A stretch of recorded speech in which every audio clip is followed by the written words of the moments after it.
दूसरा उसका सरकार का जवाब था 96,000 लोगों को जमीन विभिन्न स्रोतों से दिया गया। मैं भी उसी बगल के क्षेत्र से मैं आता हूं, मुझे जानकारी है। वहां जमीन के कागज बांटे गए और जो कागज बांटे गए हैं वो नदी और नाले का, वो गंगा के दियारा का बांटा गया है, किसी को पोजीशन नहीं कराया गया। अब वो बीजेपी के विधायक थे, सरकार के जवाब पर वो बैठ गए। लेकिन आप जान लीजिए कि विधानसभा का नियमन कहता है कि सदन में जब एक बार कोई क्वेश्चन वो आ गया वो सदन की प्रॉपर्टी हो जाती है, कोई भी सदस्य उसमें सप्लीमेंट्री कर सकता है। मैं सप्लीमेंट्री के लिए मैं अपना जो है समय मांगा, जो उसका सिंबल होता है हमने खड़ा होकर के कहा कि मेरा इस पर सप्लीमेंट्री है। लेकिन ये जो माननीय अध्यक्ष जी हैं, ये अध्यक्ष जी जिनके बारे में हम लोग समझते थे कि ये बाएं और दाएं दोनों तरफ पक्ष और विपक्ष सबकी बात सुनेंगे, ये सरकार इसमें घेरे में आती, सरकार को बचाने के लिए सप्लीमेंट्री जो है उठाने से उन्होंने रोका।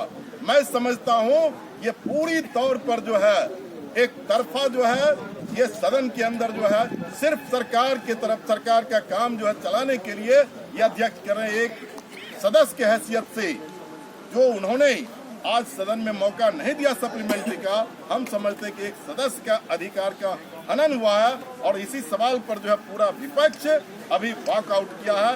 अभी ललित बाबू है राजद के, महबूब जी है एमएल के, सब लोग यहाँ हैं, कांग्रेस के भी हैं, सब लोग हैं, ये अपनी बात को बताएंगे। सम्राट चौधरी लेकिन रोक रहे थे ललित जी, चाह रहे थे कि आप लोग बेवजह जा रहे हैं सरकार। नहीं, देखिए सम्राट चौधरी रोक नहीं रहे थे। सम्राट चौधरी ये कह रहे थे कि सरकार का जैसे काम हो रहा है होने दीजिए, आप लोग कोई सवाल नहीं कीजिए, ऐसा नहीं हो सकता है। सदन के अंदर विपक्ष सवाल करेगा, सरकार का ड्यूटी, विपक्ष की ड्यूटी बनती है इस सवाल को उठाना, और सरकार जवाब सही नहीं दे तो सप्लीमेंट्री करते रहना। क्या कोई असंसदीय शब्द का इस्तेमाल अध्यक्ष अगर लगाए हैं तो उनको कहिए क्लिप को दिखाएंगे। दिस इज माई चैलेंज, वो दिखाएं सदन के अंदर कौन सा सदस्य उनको गाली दिया है। किसी ने गाली नहीं दिया, कोई असंसदीय शब्द का इस्तेमाल नहीं हुआ। वो लोग किस तरह से करते थे? सर आगे जेल में चले गए सर, आगे तो वॉकआउट देखिए, सबसे बड़ी बात है कि कोई माननीय सदस्य यदि प्रश्न पूछते हैं तो वो सदन की प्रॉपर्टी होती है, और यदि सरकार के जवाब से यदि माननीय सदस्य संतुष्ट नहीं होते तो पूरा पूछने का अधिकार है। कोई भी सदस्य उठ के पूछ सकते हैं, किसी पार्टी के लोग हैं।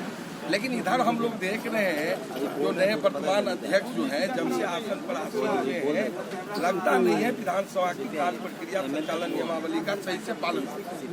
यानी हम लोगों को था कि ये पुराने सदस्य हैं और इनको अनुभव होगा, लेकिन विधानसभा का कार्य प्रक्रिया संचालन नियमावली के तहत ही हम लोग कोई बात पूछते हैं सदन में, और जिस तरह से पूरा प्रश्न पूछने की लगता है कि सरकार के तरफ से वो कोई पूछे नहीं सवाल, वो सरकार के तरफ से हमको लग रहा है कि उनको खराब लगता है।